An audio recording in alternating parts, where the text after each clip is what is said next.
तेज रफ्तार गेंद ने 8 क्रिकेटरों की ली जान, 2 भारतीय भी शामिल। पिछले कुछ वर्षों में क्रिकेट के खेल में कई चीजें देखी गई हैं, जो प्रशंसकों का मनोरंजन करती हैं।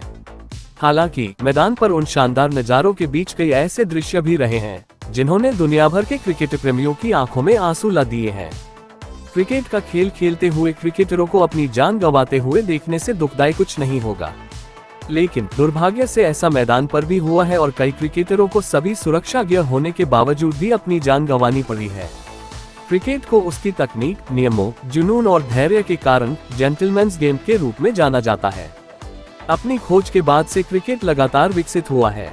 जैसे जैसे क्रिकेट विकसित हो रहा है, इसके प्रारूप घटते जा रहे हैं, जैसे 5 दिवसीय टेस्ट मैच, वनडे और अब T20।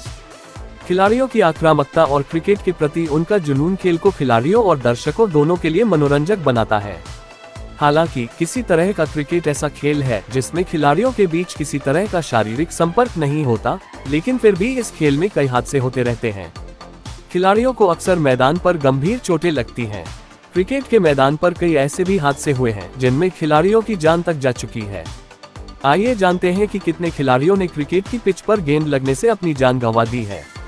फिलिप ह्यूज एक युवा बाएं हाथ के सलामी बल्लेबाज ऑस्ट्रेलियाई क्रिकेटर थे। साथ ही वह ऑस्ट्रेलियाई टीम के लिए एक उभरते हुआ खिलाड़ी थे। फिलिप ने दक्षिण ऑस्ट्रेलिया और वोस्टरशायर के लिए घरेलू क्रिकेट भी खेला। उन्होंने अपने जीवन काल में न्यू साउथ वेल्स के साथ 2 सीजन खेले। उन्होंने 2009 में 20 साल की उम्र में टेस्ट डेब्यू किया और 2013 में वनडे डेब्यू किया। फिलिप ऑस्ट्रेलिया क्रिकेट के उज्जवल भविष्य थे, लेकिन चीजें वैसी नहीं होती जैसा हम हमेशा सोचते हैं।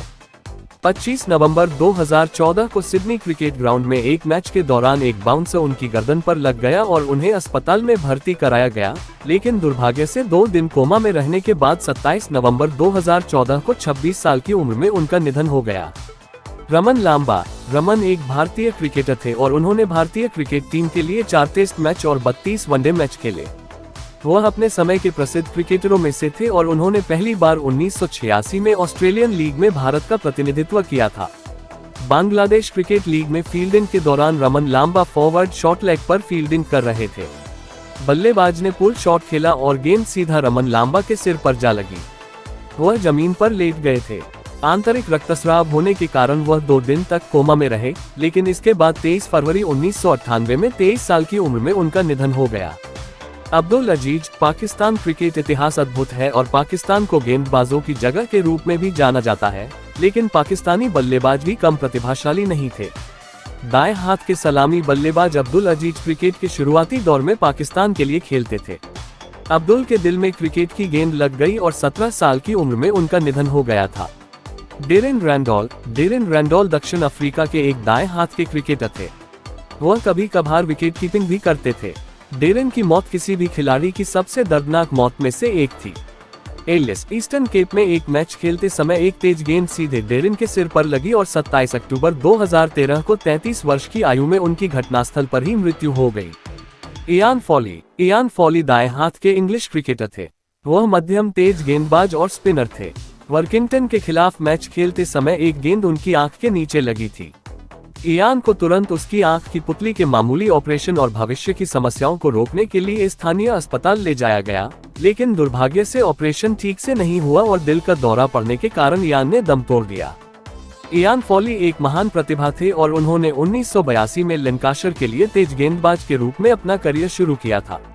अंकित केसरी बंगाल के दाएं हाथ के भारतीय बल्लेबाज थे।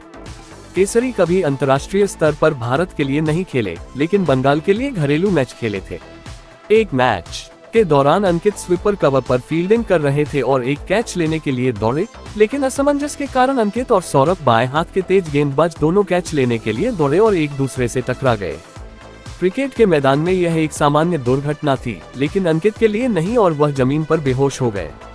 उनके मुंह से खून बहने लगा और उसे तुरंत अस्पताल में भर्ती कराया गया और इलाज के दौरान 20 अप्रैल 2015 को उनकी मौत हो गई। जुल्फिकार भट्टी। इंटरनेट पर इस खिलाड़ी के बारे में ज्यादा जानकारी उपलब्ध नहीं है, लेकिन कुछ रिपोर्ट्स बताती हैं कि वह पाकिस्तान क्रिकेट का भविष्य और उभरता हुआ सितारा था। जुल्फिकार की मौत सीने में गेंद लगने से हुई थी। उनकी मौत मौके पर हुई या अस्पताल में, इसका कहीं जिक्र नहीं है। जुल्फिकार का 22 वर्ष की आयु में निधन हो गया था।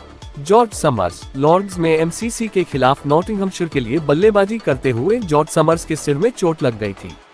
उन्होंने अपनी चोट का इलाज नहीं किया और 4 दिन बाद ही इसका प्रभाव दिखने लगा।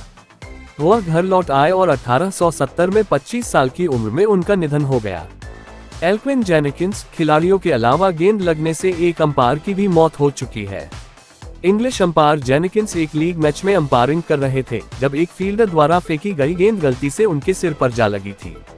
जेनिकिंस अपनी चोटों से उबर नहीं पाए और 2009 में 72 साल की उम्र में उनकी मौत हो गई।